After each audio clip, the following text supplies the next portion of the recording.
ayan, linisin po natin ang aking dambuhalang air cooler fan. Ayan, kasi po ilang araw na po siyang umaandar. Siyempre po may mga ali-alikabok po yan. So ayan, linisin po natin siya.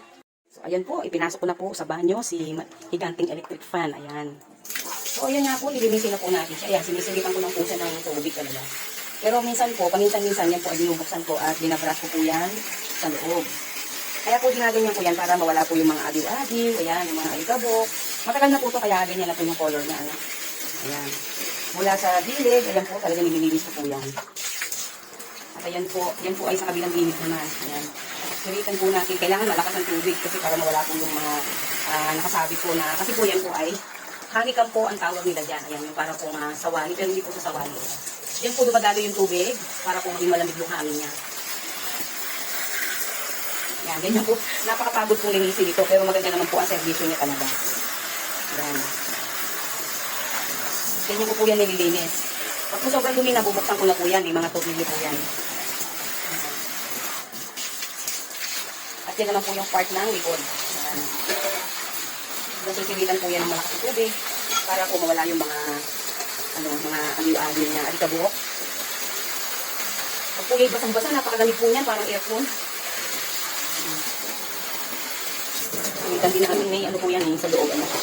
Sinusulitan ko ng tubig para lumabas po yung mga alikabok na nakatilig sa loob. Napakalamig po niya kamaya. Pag basang-basa po yung honeycomb sa likod. Yan po ang honeycomb na tinatawag. Yan yung may mga dumi-dumi, ayan po. Patatanggal po niya pag sinisiritan ng tubig. So, ayan po yung mga nilalagdag po. Nilalagdag po galing sa loob. Ayan. Yung mga malalaki. At saka yung tubig niya kulay dilaw na rin.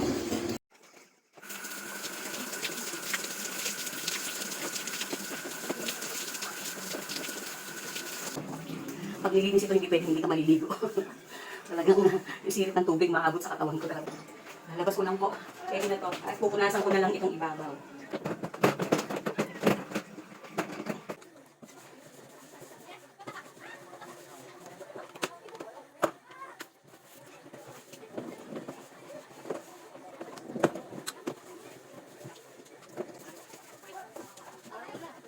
Isarado na po natin ito. So, ayan po, ready na po ang hose at ating nalagyan na po ng tubig. Ayan po yung kanyang water meter. Diyan po nakikita kung hanggang saan ang tubig niya. So, ayan po ang tubig niya. Ayan po ang maghapon na namin gagamitin. So, patutuyuin lang natin ang kanyang, tawag dito, nakalimutan ko, ang kanyang saksakan. Malinis na po ang ating dambuhalang air cooler fan. Ayan, sasaraduhan na natin. Thank you. Salamat sa panonood.